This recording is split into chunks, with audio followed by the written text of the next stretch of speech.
am on another video to try and express my truth, share my voice.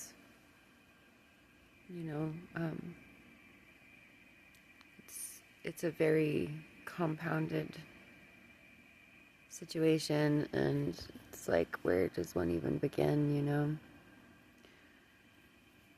Well, the truth is that I have only had the desire, the focus, the ethic, the virtue, and the principle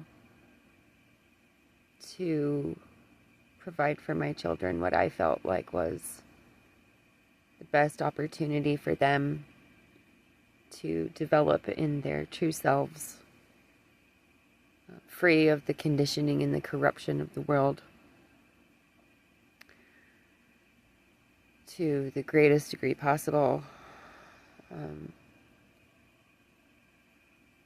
that they may know what they are, not the who, that they believe they need to be or should be in order to fit in order to be accepted, in order to be liked, wanted, all of that socially conditioned nonsense. And, when we went to Maui in 2023, July of 2023, we had been on the road, living nomadically in our bus for 2.5 years, going on 3 years. And, it's been since before 2015 that I've been fighting for, a different life.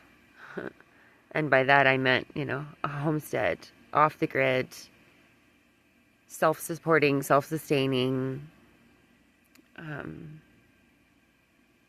and as what I know for myself to be the most true is the way of being able to protect and preserve one's life, and not just for oneself in this generation or the children that we raise, but also the children to come. And everyone in this community that I've shared with over the years as Path of the Sacred Self has been my vision. It came out with the call to community, the call to self-supporting, self-sustaining community of people who are committed to remembering that life is a spiritual, it has a spiritual value and purpose which is greater than just the physical manifestation or short-term lifetime experience. That all life is manifestations of spirit, and to know our spirit and to live a life which also does not disconnect us from our spirit, or preserves our connection to our spirit and allows us to develop in our spiritual awareness, is more significant, because as we depart this life, this world, this flesh body, then we return to the essence of spirit wholly and fully and truly. And that is where we, in essence, that's what we are always and forevermore. And to not maintain connection to the predominance of spirit that we are, that which all is, life is, causes a disconnection from one's ability to reunite with one's spirit, reunite and stay stuck in the physical realm. And, so going to Hawaii, so even though I've been fighting for this, when I say fighting, I mean, I built a website, I had a blog, I put out a call, I spoke to it. I tried fundraisers, I've looked at lands. I've done a lot. I've really done a lot over the years since 2015 and, on. And, yeah, going to Hawaii was such a shock. I didn't get to see anything. I didn't get to see the space before we went there. No idea what I was walking into. I mean, I had seen a video or whatever, but it didn't give the full picture because you didn't see the downstairs of the house. And my family, my beautiful children that I believe in so much, that I have tried to encourage them in their unique talents, which are spirit granted, which are life given, which are cosmic, universally ordained and orchestrated and ordered, not something that you can get at school. It's not part of a curriculum to be that which we are, as created by the greater intelligence of all of creation. Can't capture it inside of that classroom setting, which is of the military education program. And it is a military education program.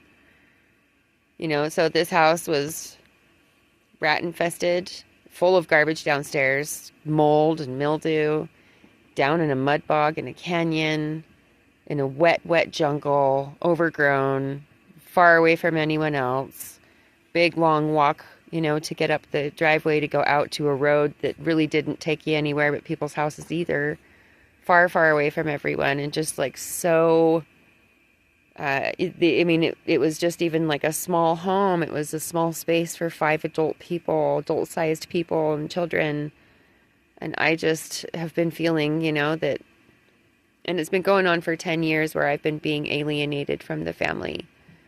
Purposefully alienated. The husband, Patrick, intentionally creating dramas and verbalizing all situations and circumstances, arguments and issues into a context that creates a narrative that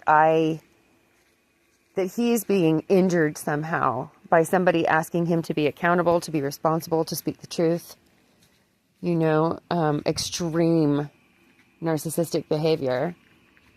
And I wanted to give him all these years a little bit of a benefit of the doubt. I'll give everyone the benefit of the doubt that many have just never had to self-reflect, never had to look at themselves, never done any of this personal deep searching work.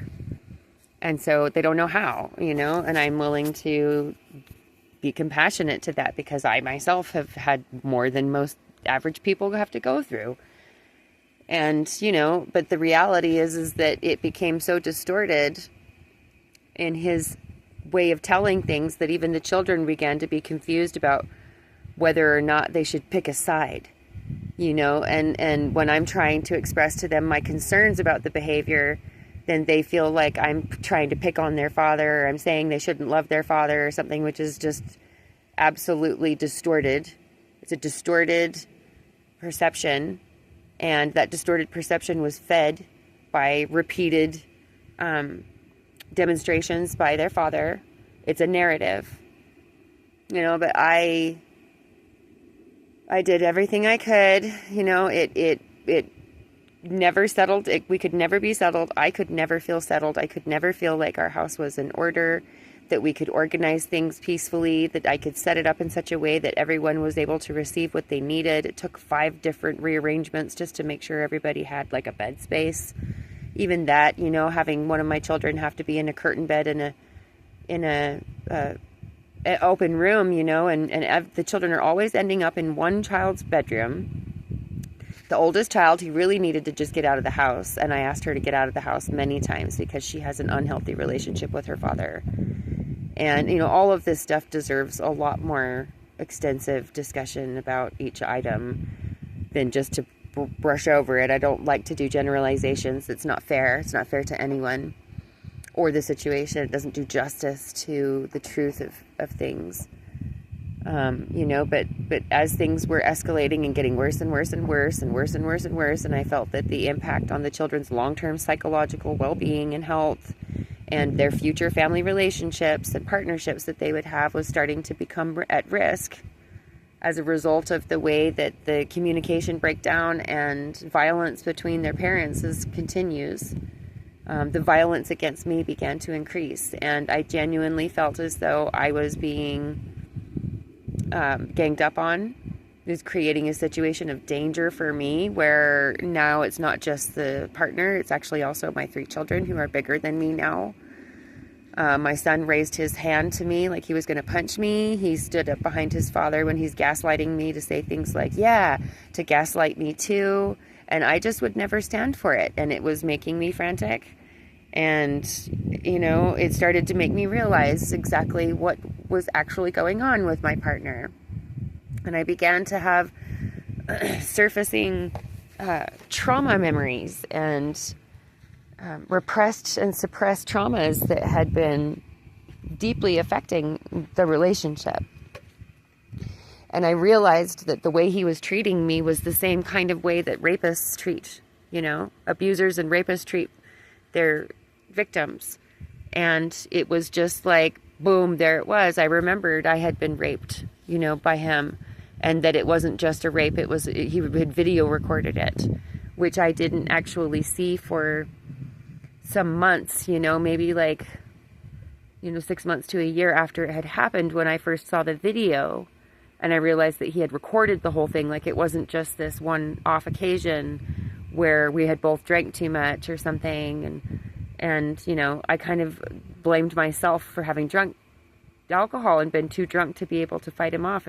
And that, for me, is a pattern that I had been through once before. I had that happen to me as a young woman. And, it started to unravel this entire 26 years of understanding that I've just had this terrible trauma bond with him, and that he had been genuinely grooming me, conditioning me into sexual violence and into sexual promiscuity and sexual trafficking, using me literally as an object, probably be getting paid to bring me to different parties. I mean, this kind of stuff has happened. But it was like just waking up, it was just like waking up out of a long, very disturbing nightmare, which, is hard to understand what's going on, and everything else. But it was like this whole situation just really brought it all forward. It brought it all to the light. I'm so thankful that I was able to see the pattern and this, sickness and that I've been under for so long.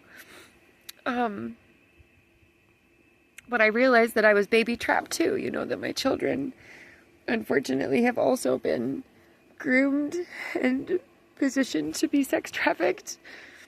And, I did everything I could to try to get away. I did everything I could to get help for my children. And even before all that came forward, I knew that I was experiencing, PTSD response, chronic PTSD response, and that the way that I was being treated by my partner was only exacerbating it. Like, he was actually making it worse. And he would do nothing to stop. He would do nothing to go get help himself. He wouldn't get therapy. The children couldn't get therapy because he wouldn't get therapy. I tried tirelessly to get so many therapists to intercede, to be able to mediate. I asked all kinds of community members, family members, everyone in the family to please help us find a way off the island, to, assist with getting my son into a program that could help him understand what not to do, not to follow in his father's footsteps with this narcissistic, abusive behavior. Get my daughter into therapy. She refused. She would not go. It was always turned back on me. Why don't you go get therapy? I'm like, it's exhausting. I don't need to go do a whole bunch of anything anymore in order to make things work with people. And if they're not willing to do the extra effort to like make sure that we have peace and love and harmony and that we're working together in cooperation and longevity in our relationships, instead of just, doubling down, tripling down on a war, that makes one individual in the family feel unsafe, like literally unsafe to be there. Unsafe. They're not healthy people. They care nothing for me. They are not protecting me. They're endangering me. And like, it just went on and on and on. And I finally removed myself. I felt like my children, it's not even, there's so much to it. There was a major issue. There's been several major issues that occurred. And, one of them is my son demonstrating sexual violence on other members of the community, on other young children and girls, and feeling like that was when it tripped for me. I was like, you're growing up to be a predator, and you're just following your father's example, and that really worried me, And I started to take the action. I also during that time experienced had to come to the harsh reality that I was being hacked, that my children had been actively hacking my Facebook pages, my accounts, other social media accounts, even gotten into my emails. They were messing with my emails. I was getting emails from dating websites that I never signed up for. Just like madness, and at one point in time I did actually contact and connect with a detective that was on the case of someone else who was interested in pressing charges against my son for his sexual violence. I'm not going to necessarily talk all about what it was, but so I talked to the detective and I tell him I have found a website, a snapshot of a website on my computer that had cartoon porn, and it looked as though the cartoon characters looked like my daughter and the other little girls in the community, and they had their names, or at least in their likeness, and it really, really bothered me, and I reached out to the detective myself to try to figure out what's going on, and to try to solve, to be the parent, because the father is not actually doing anything to resolve it, not ensuring that his son is learning from it and learning how to be a noble man. He's instead makes the comments about how women are just make shit up, and teaching him to be a misogynist towards other women. And he was just so toxic, and I'm all alone in this, it finally came down to, me asking Patrick to stop connecting with this other woman. That's a whole nother, dilemma ordeal. It started, I just want to share that, like, as part of documenting my own experience, that I felt like I had no other choice than to move towards some kind of legal action. Because no matter how much I had tried to negotiate with Patrick to get us off of the island, to move to somewhere else, to rent another house, to separate, he did everything that he could to basically make it impossible. And a lot of it came down to us never having any money, never having the money to do it. And no matter how much I was trying to offer a way to help support, bring in funds, whatever, it was all constantly being sabotaged. And there's some serious sabotage that I believe was set up by him and the children. And I'm just expressing that I know that the children have been involved in criminal activity, in activity that harms other people, endangers other children. And I couldn't stand for it anymore. And my speaking up about it wasn't getting attention. It wasn't getting help. I wasn't getting support. And I had no other choice than to try to take it into a legal action domain, which I did. And the moment that I did, my father stepped in, which he had no place after denying me several times over 2 years any kind of assistance. actually rubbing it in my face, saying, I can't help your son do this, and I'm not going to take him to do that program, but I'm going to come and visit you on a cruise ship or something, just being absolutely disgusting about their lack of support and lack of care for the children and for me. And as soon as I filed divorce, that's when they kidnapped the children and took them to his house, and then he got involved in my cases to try and come in and prejudice my case and prejudice my ability to get justice against Patrick and the violence, which I provided all the proof of the injuries and everything, the harms. And they've just taken one conversation I had with Calais, my oldest daughter. At the time, I was probably had alcohol in my system. I had been drinking, but that doesn't change the validity of what I had said, which was just me warning my daughter, warning a fellow woman, a fellow sister, my daughter, what happens when women are not supported, and to be able to care for their children. If they're ever in danger, or they feel like they can't support or sustain their lives, then they will abandon their children. They made up a big story about me saying that this is why in postpartum depression, women would ever come to the ability to be able to kill or abandon or neglect a child.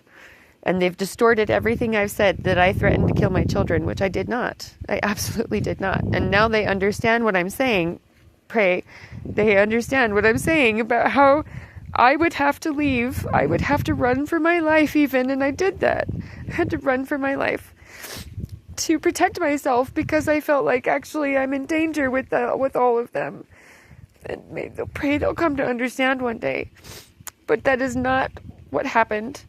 And the actual crimes that have been committed against me and all of the injustices have been completely ignored.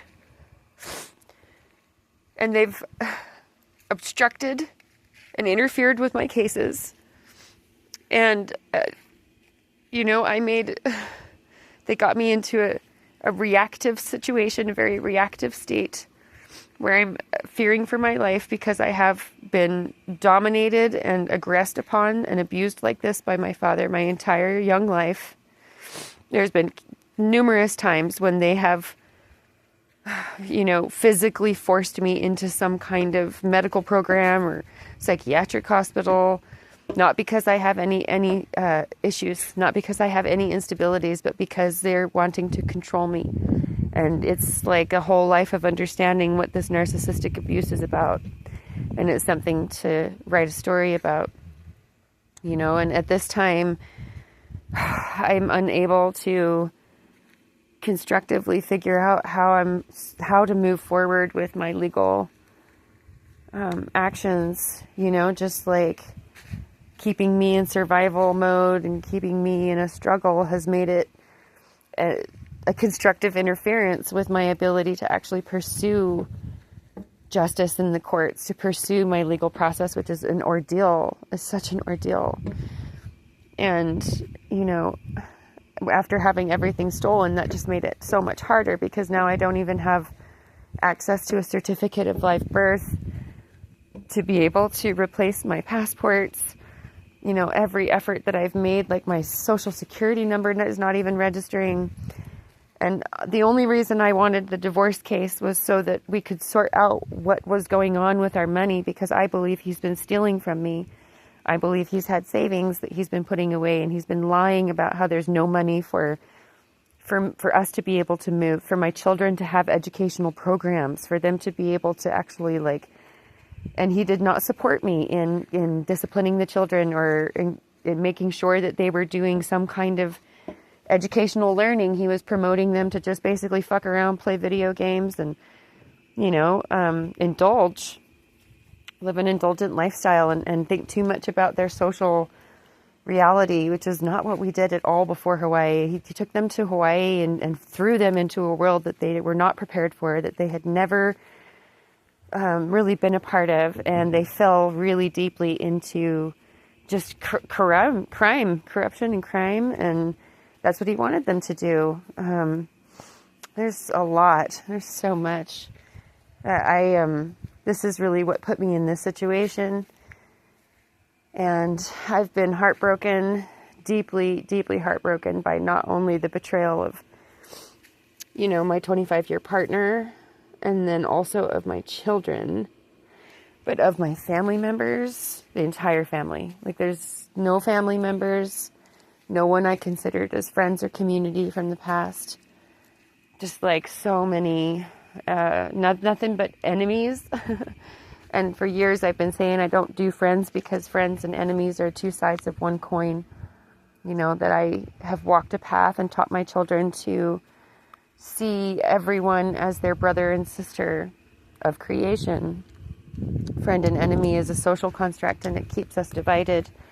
It keeps us at war, and it keeps our world in a state of sickness. And this is just evidence of what I have said, that someone you consider a friend is just one social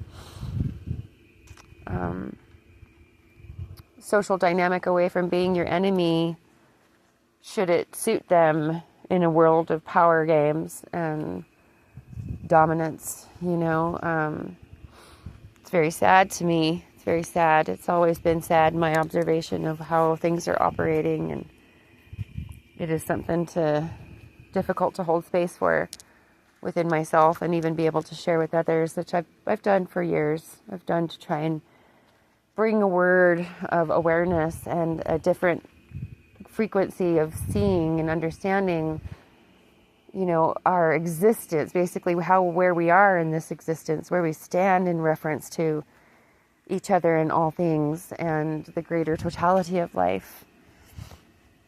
And here I stand in this very alone state, and I'm,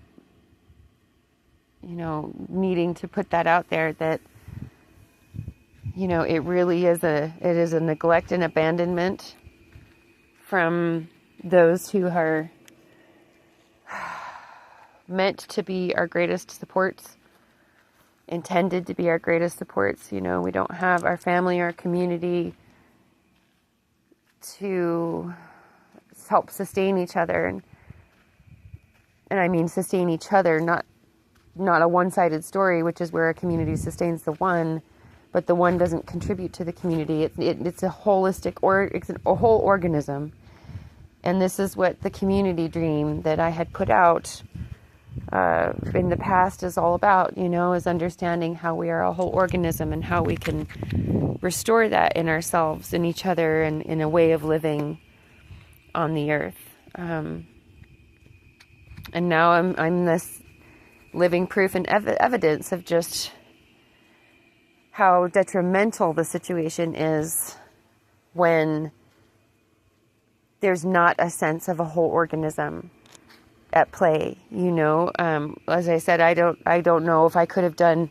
I see now, many months, 6 months later, how else I could have responded to the situation rather than in active crisis. But at the same time, because of the people that I was encountering who were part of, the initiative by Patrick, the ex-husband, the abusers, and the father to block my progress, to keep me in anxiety, stress, worry, and all of these things, really was making me very unsafe. I was genuinely in danger, and there's very few people that I knew on the island, and he knew far too many people, and there's nobody that could really, you don't know me, so how is anybody going to be in a space of protection for me and not feel like, they got to follow Patrick's lies that he spewed about me,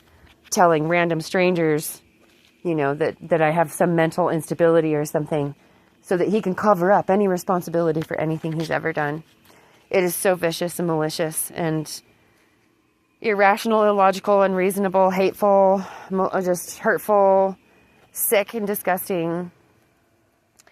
And there's so much of it to express and to tell. And I'm just heartbroken that I had just left everything behind. I left my whole life behind. I just completely had to go.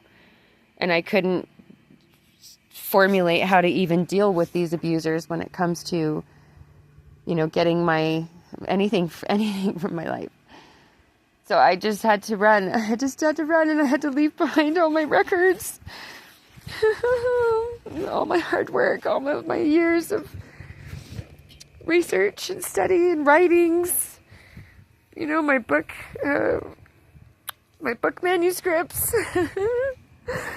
All the medicines that I have created, all of my flower essences, my bodywork tools and manuals even. I mean, just down to nothing. I'm down to just begging for people's help instead of being in a position to be of service and to be of guidance to others. And that was part of what really broke me down. It's like, if I can't demonstrate, if my family is not demonstrating, upholding the principles that I am praying to share with others, then what does that say about me, And it really does. It depreciates and devalues me and my word and what I have to share. And it's kept me silent for a long time because I felt like my work was first and foremost to heal my family, to work on understanding what it was that was wrong with my family. But what was wrong was that relationship. And what was wrong was my not remembering to love myself more. This was the fourth time that I made threat, but came down to basically the ultimatum that I could not continue with this. This was not going to be good. This is not going to be sustainable. I was afraid of the future, and I wasn't going to, and I would give him a chance. I would tell him that, give him an opportunity to change his ways and work harder on it. And he would always say that he was, but it's that love bombing cycle. I'll do whatever I have to right now to gain back your favor, but then in not too long, I'm going to start demeaning and diminishing you and reducing you down and until you get frustrated. And then I'm going to use your frustration against you as a weapon. And then I'm going to discard you because I'm going to say that you're so bad or whatever. And then he's going to go and find something else to, screw. And really what it comes down to is that he's been homosexual the whole time. And he was having a relationship with a man. I caught him and I have, all of the proof and the evidence, unfortunately, was taken with the phones that were stolen. I lost all of my evidence, and I believe that that's why this event occurred, that set me up so that everything would be stolen, so that I wouldn't have the evidence against him and against my father and against the rest of the criminal organization that he was part of that's been stealing from me. And now they stole my identification. I am in a real pickle right now with how to even stand and prove that I am that which I am and proclaim. It's not about being the who. It was just really interesting that this is what it's come down to, because it's now I am living as a what, not a who. In Whoville, in a world where people don't know how to be whats, they only know how to be whos. And I feel just like Christ Yeshua. I feel just like Jesus in his walk. It's not about the who. It's about the what. Being a child of the Creator, being a child of the divine, and being a child of the divine on earth as it is already in heaven, as part of the cosmos created by the great Creator. Not a who in Whoville, not having to have papers. I'll tell you what. I honestly don't even know. I don't even know. It's a dream in the making about how to proceed with life. Right now, I feel as though I have to make a claim on my life, which involves my DNA. And I need some help right now, as I don't have any, mainstream function. I don't have insurance. I don't have license. I don't have bank account. I don't have any way to do all of that. And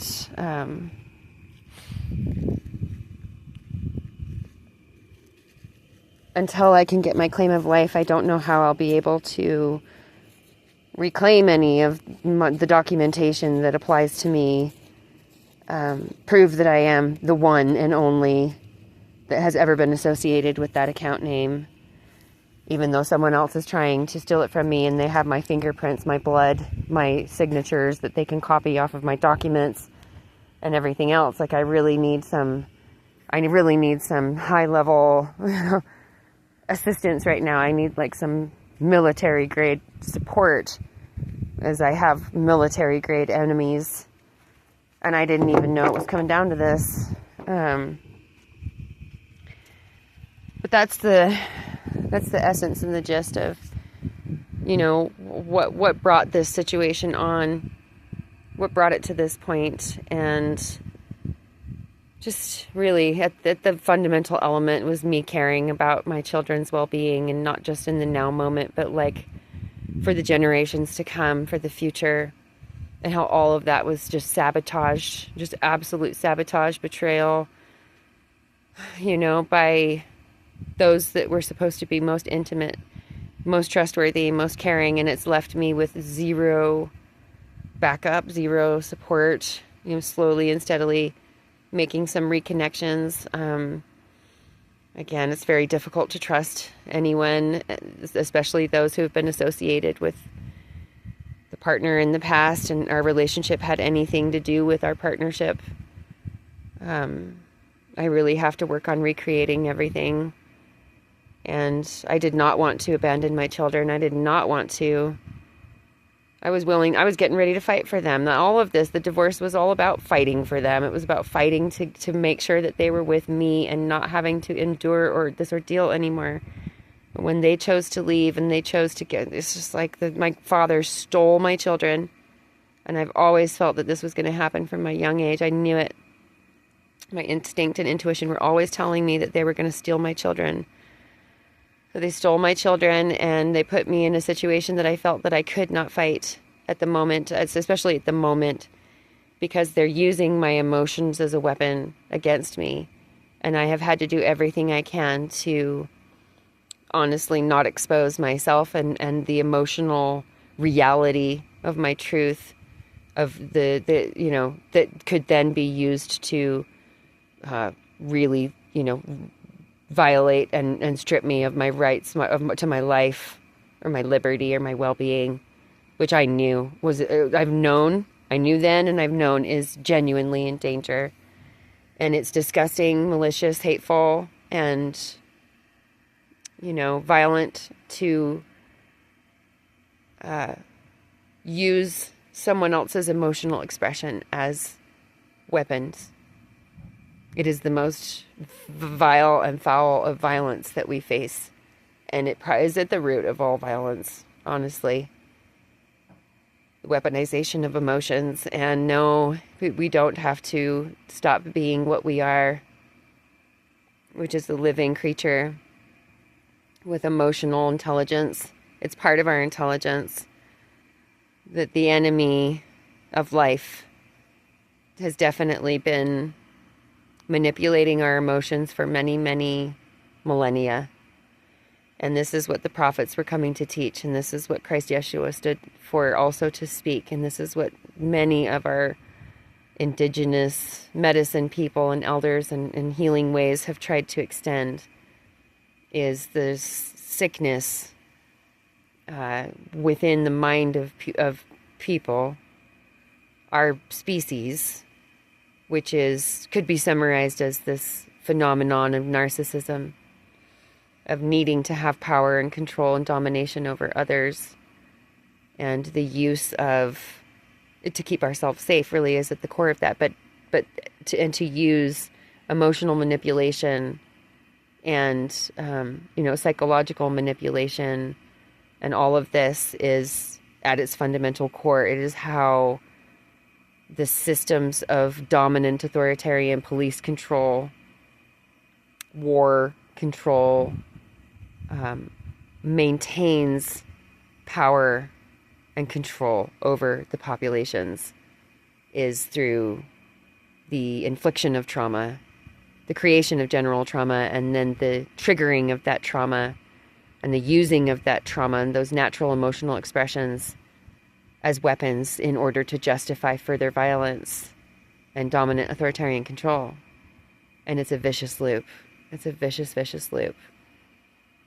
I am praying for support in the ways of, funds, financial, which can help me to get this claim of life underway. I need to be able to pay a doctor privately in order to do so and have something that is validated.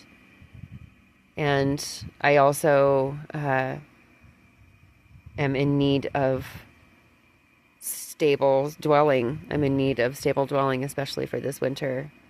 And I'm just living in wherever I can find to sleep tonight situation, the occasional hosting with someone. But the reality is until I can find a way to also provide for my own livelihood. And now I'm stuck in the matrix, even though that was my dream, was to figure out how to help not just myself, but others and future generations, how to disconnect from the matrix, truly, from systems of oppression through dependency. But here I am now too, and in order for me to receive shelter from others, I have to be able to offer them something in exchange. And I pray that the family members of Spirit out here hear my call, hear my prayer, and answer the call and the prayer to be of support. I have to take all of this myself to the Supreme Courts and to litigate pro se, as I'm unable to be represented by lawyers at this time, and have yet to have found any lawyers anyway who are in a position to be able to counsel with me or provide support in a limited way, in such a way that does not necessarily surrender all my rights. It's a tricky thing, and I need other people to understand how challenging it truly is. I mean, we all know nobody wants to really face the legal situations and how to manage our own legal affairs, but it's not easy, and I really am in need of a dwelling, a secure, stable space, preferably on private land with private people, that can assist me in being able to take care of this litigation, which really is just a lot of paperwork, document creation and document filing and mailing. So mailing address is imperative.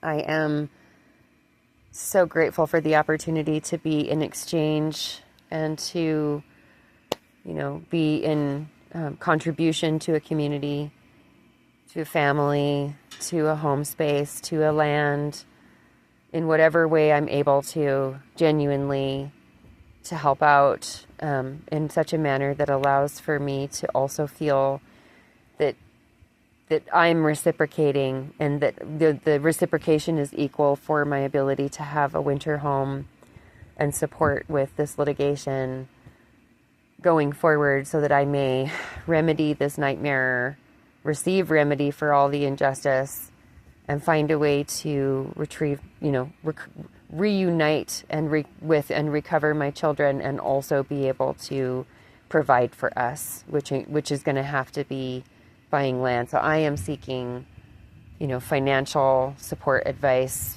I'm seeking legal support advice, law counselor advice, support, guidance. I want for competent and qualified counsel on so many levels, and also just living and existing support. I've been going on for a long time, and there is a lot I'm not the kind of person that likes to jump here and jump there and jump here. I really want to dive into things and give them their full honor and just due for investigation of things. And, maintain always a state of humble gratitude for the fact that we're all just learning and growing, and life is all just a process of learning and growing, and reminding myself there's no right, wrong, good, or bad learning. There's no right, wrong, good, or bad growth. It's all just learning and growing, and as long as we're learning, then we're growing, and then we're living.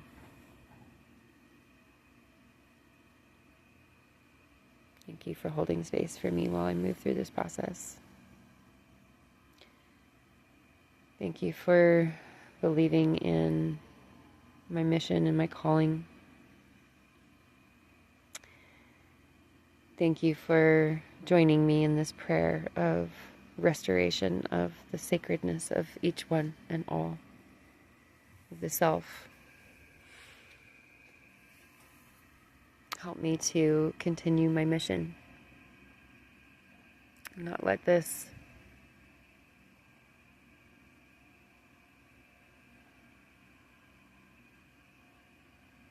put me out. Your investment in my mission, sustaining the ministry, see it that way. Help me to sustain my ministry. That I may continue the mission that I have been appointed to walk, so that all may learn and grow, and all may benefit, that we may all receive great benefit from this reclamation of sacred self and sacred life and sacred existence and sacred earth, even if it means having to let go of some material realities, friends. For now, it's a world we have to navigate. I get it. And no one is in more of a pickle than I am. The one who has proclaimed free women status and sovereignty from the system of oppression and debthood, to feel without resources pretty oxymoronic and painful, and is quite a deep lesson for me. Thank you for bearing witness. That may be the greatest part of the work. Amen. Amen. Ashe.